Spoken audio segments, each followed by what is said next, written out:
ನಿನ್ನಿಂದ ಅಸಮಾನತೆ ಈಗ ದೂರ, ಕರಗೋಯ್ತು ಭಾರ, ಮರೆಯಾಯ್ತು ದೂರ. ಸಂಕಟದಲ್ಲಿ ಬಂದೆ ಆಗಿ ಆಧಾರ, ನಿನ್ನಿಂದ ಅಸಮಾನತೆ ಈಗ ದೂರ. ನೀ ತೋರಿದ ದಾರಿ. ಬಾಬಾ ಸಾಹೇಬ್ ಅಂಬೇಡ್ಕರ್ ಅವ್ರಿಗೆ ಗೌರವವನ್ನು ಕೊಡ್ಬೇಕು ಅನ್ಕೊಂಡಿದ್ವಿ, ಆ ರೀತಿಯಲ್ಲಿ ನಾವು ಇವತ್ತು ಕೊಡೋಕ್ಕಾಗಲಿಲ್ಲ. ಇಷ್ಟು ಜನ ಬಳ್ಳಾರಿ ಜಿಲ್ಲೆಯಲ್ಲಿ ಹಿಂದುಳಿದ ವರ್ಗದವರು, ಅಲ್ಪಸಂಖ್ಯಾತರು ಮತ್ತು ಎಲ್ಲ ಸಮಾಜದವರು, ಬ್ಯಾಕ್ವರ್ಡ್ ಸಮಾಜಗಳು ನಮ್ಮ ಬಳ್ಳಾರಿ ಜಿಲ್ಲೆಯಲ್ಲಿ, ಬಳ್ಳಾರಿ ನಗರದಲ್ಲಿ ಇಷ್ಟು ಸಂಖ್ಯೆಯಲ್ಲಿದ್ದರೂ ನಾವು ಇವತ್ತು ಅಂಬೇಡ್ಕರ್ ಜಯಂತಿ ಅಂದರೆ ಇಲ್ಲಿ ಒಂದು 100-200 ಜನ ಕೂಡ ಸೇರೋಕ್ಕಾಗಿಲ್ಲ. ಇದಕ್ಕೆ ಹೇಳಲಿಕ್ಕೆ ಇಚ್ಛೆ ಪಡ್ತೀನಿ, ಅಧ್ಯಕ್ಷನಾಗಿ ನಾನು ಇನ್ನು ಅನ್ಫಿಟ್ ಆಗಿದ್ದೀನಿ, ಇಲ್ಲಿ ಯಾರು DD ಇದ್ದಾರೆ ಅವರು ಅನ್ಫಿಟ್ ಅಂತ ಹೇಳಲಿಕ್ಕೆ ಇಚ್ಛೆ ಪಡ್ತೀನಿ. ಇದು ನಾವು ಬಾಬಾ ಸಾಹೇಬ್ ಅಂಬೇಡ್ಕರ್ ಅವರಿಗೆ ಕೂಡ ಮರ್ಯಾದೆ ಅಲ್ಲ. ಇದು ಯಾವುದೋ ಬೆಳಿಗ್ಗೆ ಹೊತ್ತು ಬ್ಯಾನರ್ಗಳೆಲ್ಲ ನೋಡ್ತಿದ್ದೀನಿ, ಆ ಬ್ಯಾನರಲ್ಲಿ ನೋಡಿದಷ್ಟು ಫೋಟೋಗಳಷ್ಟು ಜನ ಇಲ್ಲಿ ಸೇರಲಿಲ್ಲ. ಶೋಕಿ ಅಲ್ಲ ಬಾಬಾ ಸಾಹೇಬ್ ಅಂಬೇಡ್ಕರ್ ಅವ್ರ ಬಗ್ಗೆ ಮಾತಾಡಬೇಕು, ಬಾಬಾ ಸಾಹೇಬ್ ಅಂಬೇಡ್ಕರ್ ಅವರ ಜನ್ಮದಿನ ಆಚರಣೆ ಮಾಡಬೇಕಂದ್ರೆ ಒಂದು ಶೋಕಿ ಅಲ್ಲ, ಒಂದು ಬದ್ಧತೆಯಿಂದ, ಒಂದು ಭಕ್ತಿಯಿಂದ ನಾವು ಆಚರಣೆ ಮಾಡಬೇಕಾಗತ್ತೆ. ಎಲ್ಲೋ ಮನೆಯಲ್ಲಿ ಕುಂತು AC ರೂಮಲ್ಲೋ ಫ್ಯಾನ್ ಕೆಳಗೆ ಕುಂತು ನಾವೊಂದು ಸ್ಟೇಟಸ್ ಇಟ್ಬಿಟ್ರೆ ಅವರಿಗೆ ಗೌರವ ತಂದಂಗಲ್ಲ. ಅವರ ಹೋರಾಟ ಯಾವ ರೀತಿಯಲ್ಲಿ ಮಾಡಿದ್ದಾರೆ. ನಾಗರಾಜಣ್ಣವ್ರೊಂದು ಮಾತು ಹೇಳ್ತಿದ್ರು, ಇವತ್ತು ಬಿಸಿಲಿದೆ ಬರೋಕ್ಕಾಗಿಲ್ಲ ಅಂತೇಳಿ. ಆ ಮಹಾನ್ ಭಾವರು ತಮ್ಮ ಜೀವನನೇ ನಮಗೋಸ್ಕರ ಪಣವನ್ನು ಇಟ್ಟು ನಮಗೆ ಸಂವಿಧಾನವನ್ನು ಬರ್ಕೊಟ್ಟಾಗ ನಾವು ಒಂದು ದಿವಸ ಒಂದು ಬಿಸಿಲಲ್ಲಿ ಅವ್ರಿಗೋಸ್ಕರ ಕಾಯಕ್ಕಾಗಿಲ್ಲ ಅಂತಂದ್ರೆ ನಮ್ಮ ಜೀವನ ನಾಚಿಕೆ ಆಗ್ಬೇಕಂತ ಹೇಳಲಿಕ್ಕೆ ಇಚ್ಛೆ ಪಡ್ತೀನಿ. ದಯಮಾಡಿ ನೋವಿಂದ ಹೇಳ್ತಿದ್ದೀನಿ, ಬಾಬಾ ಸಾಹೇಬ್ ಅಂಬೇಡ್ಕರ್ ಅವರ ಅಭಿಮಾನಿಯಾಗಿ ನಾನು ಹೇಳಲಿಕ್ಕೆ ಇಚ್ಛೆ ಪಡ್ತೀನಿ, ಈ ಕಾರ್ಯಕ್ರಮಗಳು ಈ ಥರ ಮಾಡೋದಲ್ಲ.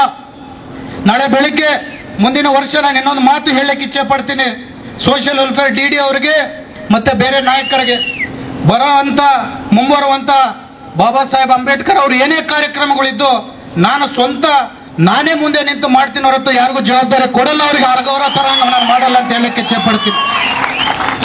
ಇಷ್ಟೆಲ್ಲ ಸಂಘಗಳು ಕಟ್ಕೊಂಡಿದ್ದೀವಿ, ಬಾಬಾ ಸಾಹೇಬ್ ಅಂಬೇಡ್ಕರ್ ಜಾಗೃತಿ ವೇದಿಕೆ, DSS, ಇನ್ನೊಂದು ಅಂತೇಳಿ ಇಷ್ಟೆಲ್ಲ ಸಂಘಗಳು ಇವತ್ತು ಯಾರು ಕಾಣ್ತಾ ಇಲ್ಲ ನನ್ನ ಮುಂದೆ. ಇವತ್ತು ಎಲ್ಲಿಗೆ ಹೋಗಿದಾರೋ ಗೊತ್ತಿಲ್ಲ. ಯಾಕೆ? ಅವರ ಹೆಸರು ಹೇಳ್ಕೊಂಡು ಇವತ್ತು ನಾವೆಲ್ಲ ಬದುಕ್ತಿರೋದು. ಬಾಬಾ ಸಾಹೇಬ್ ಅಂಬೇಡ್ಕರ್ ಅಂದ್ರೆ ಏನು ಬರೇ ದಲಿತರಿಗೊಂದೇ ಪರಿಶಿಷ್ಟ ಪಂಗಡ ಪರಿಶಿಷ್ಟ ಜಾತಿದವ್ರಿಗೆ ಸೇರಿದವರು ಅಂತವ್ರಲ್ಲ. ಎಲ್ಲ ಇಡೀ ಭಾರತ ದೇಶದಲ್ಲಿ ಇವತ್ತು ಯಾರೇ ಬದುಕ್ತಿದ್ರು ಬಾಬಾ ಸಾಹೇಬ್ ಅವರು ಬಂದಂತ ಆ ಸಂವಿಧಾನದ ಆಶೀರ್ವಾದದಿಂದ ನಾವು ಬದುಕ್ತಿದ್ವಿ ಹೊರತು ಬೇರೆ ಇದರಿಂದ ಅಲ್ಲ ಅಂತ ಹೇಳಕ್ಕೆ ಇಚ್ಛೆ ಪಡ್ತೀನಿ. ಇವತ್ತು ಸಂವಿಧಾನದಲ್ಲಿ ಎಷ್ಟು ಆರ್ಟಿಕಲ್ಸ್ ಬರುತ್ತೆ ತಮಗೆಲ್ಲ ಗೊತ್ತಿದೆನಾ? 448. ಅದರಲ್ಲಿ ರಿಸರ್ವೇಷನ್ಗೆ ಅವರು ಬಹಳ ಕಮ್ಮಿ ಒತ್ತನ್ನು ಕೊಟ್ಟು ಬೇರೆ ಬೇರೆ ಜಾತಿಗಳಿಗೆ, ಬೇರೆ ಜನತೆಗೆ ಎಷ್ಟು ಅನುಕೂಲತೆ ಮಾಡಬೇಕು ಎಷ್ಟೆಲ್ಲ ಅನುಕೂಲತೆ ಮಾಡಿಕೊಟ್ಟಿದ್ದಾರೆ. ಮೊನ್ನೆ ಎಲ್ಲ ಕರೆದಾಗ ರ್ಯಾಲಿಗೆ ನಮ್ಮ ಸಂಘದವ್ರಿಗೆಲ್ಲ ಹೇಳ್ತೀವಂತ ಲೀಡರ್ಗಳು ಹೇಳ್ತಿದ್ರು. ನಾನು ಮಾನ್ಯ ಅನ್ನೋರಿಗೆ, ನಾಗರಾಜಣ್ಣವ್ರಿಗೆ ಹೇಳಿದೆ, ಬೆಳಿಗ್ಗೆ ರ್ಯಾಲಿಗೆ ಪರಿಶಿಷ್ಟ ಜಾತಿಯವರು, ಪರಿಶಿಷ್ಟ ಪಂಗಡದವರಲ್ಲ, ಎಲ್ಲ ಜಾತಿದವರು ಸೇರಿ ನಮ್ಮ ಬಾಬಾ ಸಾಹೇಬ್ ಅಂಬೇಡ್ಕರ್ ಅವರ ಜಯಂತಿಯನ್ನು ಆಚರಣೆ ಮಾಡ್ಬೇಕಂತ ಹೇಳಿ ಇವತ್ತು ಬೆಳಿಗ್ಗೆ ಅದೇ ರೀತಿಯಲ್ಲಿ ಮಾಡ್ಕೊಂಡ್ವಿ. ಆದರೆ ಇವತ್ತೇನು ಈ ಕಾರ್ಯಕ್ರಮವನ್ನು ನಾವು ಮಾಡೋಕ್ಕಾಗಿಲ್ಲ. ಇವತ್ತು ನಾವು ಬಾಬಾ ಸಾಹೇಬ್ ಅಂಬೇಡ್ಕರ್ ಅವ್ರಿಗೆ ಅವಮಾನ ಮಾಡಿದ್ವಿ.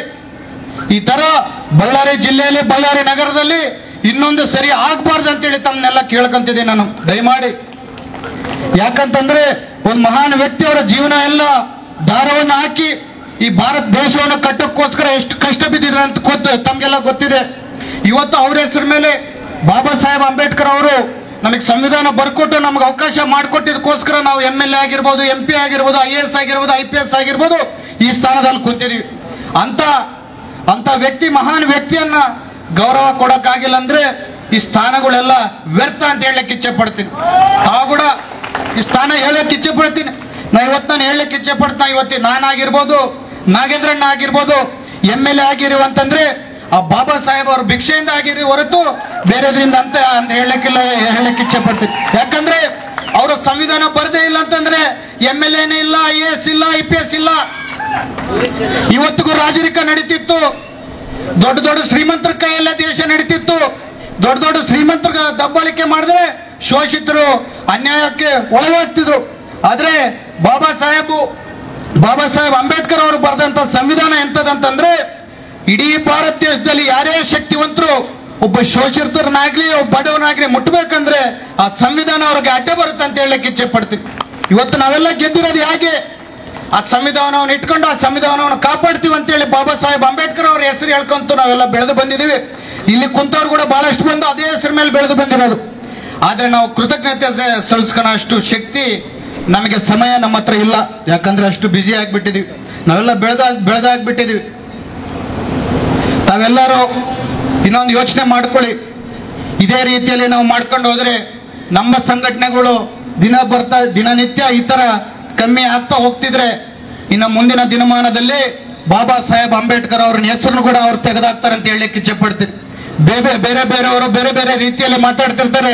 ಇವತ್ತು ಸಂವಿಧಾನ ತಿದ್ದುಪಡಿ ಮಾಡ್ಬೇಕಂತೇಳಿ ಬಹಳಷ್ಟು ಮಂದಿ ಹೋರಾಡ್ತಿದ್ದಾರೆ. ಸಂವಿಧಾನನೇ ನಮಗೆ ಸಂಬಂಧ ಇಲ್ದಂಗೆ ಮಾತಾಡ್ತಾರೆ. ಆದ್ರೆ ಈ ವೇದಿಕೆ ಮೂಲಕ ನಾನೊಂದು ಹೇಳಲಿಕ್ಕೆ ಇಚ್ಛೆ ಪಡ್ತೀನಿ. ಆ ಬಾಬಾ ಸಾಹೇಬ್ ಅವರು ಕೊಟ್ಟಂತ ಧೈರ್ಯ, ಅವ್ರು ಕೊಟ್ಟಂತ ಹೋರಾಟ ಗುಣ, ಆ ಸಂವಿಧಾನವನ್ನು ಯಾರೇ ಮುಟ್ಟೋಕ್ ಬಂದ್ರು ಕೊನೆ ಉಸಿರಿರೋವರೆಗೂ ಪ್ರಾಣ ಹೋದ್ರೂ ಪರವಾಗಿಲ್ಲ, ಅದಕ್ಕೆ ಅಡ್ಡ ನಿಂತು ಹೋರಾಟ ಮಾಡೇ ಮಾಡ್ತೀವಿ ಅಂತ ಹೇಳಲಿಕ್ಕೆ ಇಚ್ಛೆ ಪಡ್ತೀನಿ. ದಯಮಾಡಿ ಇದೇ ರೀತಿಯಲ್ಲಿ ಅವನು ಶೇಖಣ್ಣ ಬಡವ, ಅವನು ನನ್ನ ಹತ್ರ ಬರ್ತಿದ್ದ. ಈ ತರ ಸರ್ ನಾನೊಂದು ಇಡ್ಬೇಕಂತಂದ್ರೆ ಭೀಮರಾವ್ ಸೇನೆ ಅಂತ ಇಟ್ಟು ನೀನು ನಡ್ಸ್ಕೊಂಡು ಹೋಗಿ ಶೇಖಣ್ಣ ಅಂತಂದ್ರೆ ಇವತ್ತು ಇಷ್ಟು ಮಂದಿನ ಅವ್ರಿಗೆ ಉಚಿತವಾಗಿ ಅವರೆಲ್ಲರನ್ನ ಒಂದು ಟ್ರೈನಿಂಗ್ ಅನ್ನು ಕೊಟ್ಟು ಅವನು ಜಾಬ್ಸ್ ಕೊಡಿಸಿದ್ದಾನೆ. ಇಂಥವ್ರು ಬಹಳಷ್ಟು ಮಂದಿನ ನಾವು ಮೇಲೆ ತಗೊಂಡ್ಬರ್ಬೇಕು. ಯಾರೋ ಫೋಟೋಗಳಿಗೋ ಇನ್ನೊಂದಕ್ಕೋ ಬಂದು ತಮ್ಮ ಮುಂದೆ ನಿಂತು ಏನೋ ಒಂದು ರ್ಯಾಲಿ ಇದ್ದಾಗ ಫೋಟೋಗೆ ಬರೋರು ನಾನು ಒಪ್ಪಲ್ಲ. ಇಂಥವ್ರು ನಾನು ಒಪ್ಪೋದು. ಅಂಬೇಡ್ಕರ್ ಅವ್ರನ್ನ ನಂಬಿ ಅಂಬೇಡ್ಕರ್ ಅವರು ಏನ್ ದಾರಿ ತೋರಿಸಿರ್ತಾರಲ್ಲ ಆ ದಾರಿಯಲ್ಲಿ ಅವ್ರನ್ನೇ ದಾರಿ ದೀಪ ಅನ್ಕೊಂಡು ಹೋಗ್ತಾರಲ್ಲ, ಇಂಥ ಶೇಖಣ್ಣನ ಅವ್ರನ್ನ ಒಪ್ತೀನಿ ಹೊರತು ಯಾವುದೋ ಒಂದ್ ದಿವಸ ಬಂದು ಶೋಕಿಗೆ ಫೋಟೋ ಇಳಿದೋಗೋರು ನಾನು ಒಪ್ಪಲ್ಲ ಅಂತ ಹೇಳಲಿಕ್ಕೆ ಇಚ್ಛೆ ಪಡ್ತೀನಿ. ಇಂಥ ಶೇಖಣ್ಣ ಅಂತವ್ರು, ನಮ್ಮ ಮಾನಯ್ಯ ಅಂತವ್ರು, ನಮ್ಮ ಮುಂಡ್ರಿಗಿ ನಾಗರಾಜ್ ಅಂತವ್ರು, ಈಗ ನೋಡಿ ನಮ್ಮ SC ಸಮುದಾಯದಲ್ಲಿ ಯಾರಪ್ಪ ಲೀಡ್ರ್ ಅಂದ್ರೆ ನಾಗರಾಜಣ್ಣವರು, ಮಾನಯ್ಯನವರು, ಎಲ್ ಮಾರಣ್ಣವರು, ವೆಂಕಟೇಶ್ ಹೆಗಡೆ ಅವರು. ಇಷ್ಟೇ ಒಂದು 4-5 ಜನ ಲೀಡರ್ಗಳು ನಾವು ಹೆಸರು ಹೇಳ್ಬೋದು. ಆದರೆ ನಮ್ಮ ಬಳ್ಳಾರಿ ಜಿಲ್ಲೆಯಲ್ಲಿ ಎಷ್ಟು ಸಂಖ್ಯೆ ಇದೆ, ಬಳ್ಳಾರಿ ಜಿಲ್ಲೆಯಲ್ಲಿ ಎಷ್ಟು ಸಂಖ್ಯೆ ಇದೆ ನಾನು ಹೇಳಕ್ಕೆ ಇಚ್ಛೆ ಪಡ್ತೀನಿ. ಇವತ್ತಿಂದ ಯಾರೇ ಯುವಕರು ನಾವು ಬೆಳಿಬೇಕು, ನಾವು ಬಾಬಾ ಸಾಹೇಬ್ ಅಂಬೇಡ್ಕರ್ ಅಭಿಮಾನಿಗಳು ಅಂತ ಬಂದ್ರೆ ಅವ್ರನ್ನೆಲ್ಲ ಬೆಳೆಸೋ ಜವಾಬ್ದಾರಿ ಬರತಟ್ಟಿದೆ ಅಂತ ಹೇಳಕ್ಕೆ ಇಚ್ಛೆ ಪಡ್ತೀನಿ. ರಾಜಕೀಯದಲ್ಲಿ ನಾನು ರಾಜಕೀಯ ಮಾಡ್ತೀನಿ, ಶತ್ರುಗಳನ್ನ ಎಲ್ಲಿವರೆಗೂ ಬೇಕಂದ್ರೂ ನಾನು ಎದೆ ಕೊಟ್ಟು ಹೋರಾಟ ಮಾಡ್ತೀನಿ. ಆದರೆ ನಮ್ಮ ಬಾಬಾ ಸಾಹೇಬ್ ಅಂಬೇಡ್ಕರ್ ಅವ್ರನ್ನ ಏನೋ ಅವರ ಪಾಲಿಸಿಗಳನ್ನ ನಂಬಿ ಯಾರು ಮುಂದಕ್ಕೆ ಬರ್ತಾರೋ ಅಂಥವ್ರನ್ನ ಬೆಳೆಸೋಕ್ಕೆ ನಾನು ಯಾವತ್ತೂ ಸಿದ್ಧವಾಗಿರ್ತೀನಿ ಅಂತ ಹೇಳ್ತಾ ನಾನು 2 ಮಾತನ್ನು ಮುಗಿಸ್ತಿದ್ದೀನಿ. ಜೈ ಹಿಂದ್, ಜೈ ಕರ್ನಾಟಕ. ಶಿಕ್ಷಣ ಸಂಘಟನೆ ಮತ್ತು ಸ್ವಾಭಿಮಾನ. ಶಿಕ್ಷಣ ಸಂಘಟನೆ ಅವ್ರು ಕೊಟ್ಟಿರ್ತಕ್ಕಂಥ ದಾರಿ ಮತ್ತು ಹಾದಿ, ಅದ್ರ ಜೊತೆಗೆ ಸ್ವಾಭಿಮಾನ.